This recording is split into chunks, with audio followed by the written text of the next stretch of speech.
Alright, so you're probably thinking, what a stupid question. It's never okay to murder, right? But what if the person you kill isn't a person? Well, that's equally as stupid, you might be thinking. But just hear me out. So what makes someone a person? Alright, so imagine this. A pregnant woman is punched in the stomach and the baby dies. Alright, just hear me out. As bad as that sounds, is it murder? Now, I'm sure there's already laws in place for this sort of thing. It would probably end up being manslaughter or something. But still, at what point of pregnancy should the unborn baby be considered a person? So say that pregnant woman was 8 months pregnant. Would it be the same if she was 2 months pregnant? Whether it's murder or manslaughter from a legal point of view, if the fetus dies after 6 weeks or 6 months, what's the difference? To the mother, I'm sure it's the same either way. So at what point does that unborn baby actually become a person? Technically, our age is based on birth, right? But we're already developing well before then. At what point do we actually become alive? And if someone kills us before then, is it still murder? Or is it no different to abortion or jacking off into a sock?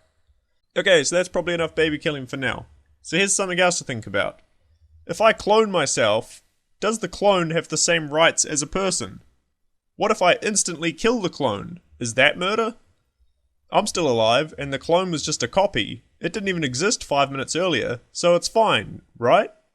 Well, there's still a dead body to explain. And what if the clone killed me before I killed it? The clone is an exact copy of me, so basically there's 2 of me now. If one of us dies, am I still technically alive? Whichever one of us survives is going to think they're the original person. And does it matter which one survives? Both are identical in every way. The only difference is one of them isn't you. Okay, now consider this. You clone yourself, but you both go on your way, and the clone starts living its own life. So it's becoming less you and more its own person. Then sometime later, you kill the clone. Now this was still an exact copy of you, which you created, but it's basically just like a twin now. You know, at birth, twins are just clones, but you wouldn't just kill one if you only wanted one kid. Now that would be murder. Even if you kill a clone instantly, to them they've already lived their whole life. Because they're just you, right? So to them, you just murdered them. So where do we draw the line? Oops, I accidentally cloned myself 1,000 times. Too bad you can't kill them, just gonna have to live with all 1,000 of me. Okay, so killing aside for a moment. Imagine when we figure out teleportation. That'd be nice, wouldn't it? Fast travel to anywhere instantly. Now I'm no scientist, but I'm pretty sure the only way this could ever be possible is if you're basically cloned in the place you want to travel, and the original you is destroyed. Okay, so maybe all your particles are sent to wherever and resembled exactly the same, and maybe to the new you, you're still the same. But what about the you that just got vaporized? Did you just die? How would you even know? As far as you or anyone else knows, it's still the same you on the other side. Isn't that the same as killing a clone? One thing's for sure, I'm never fucking using a teleporter. Who would even be responsible for a teleportation-related death? What if you don't come out the other end? Maybe the internet connection dropped or lagged while your data was being transmitted. What happens to you then? Are you stored in the cloud until the connection is restored? Or are you just gone forever?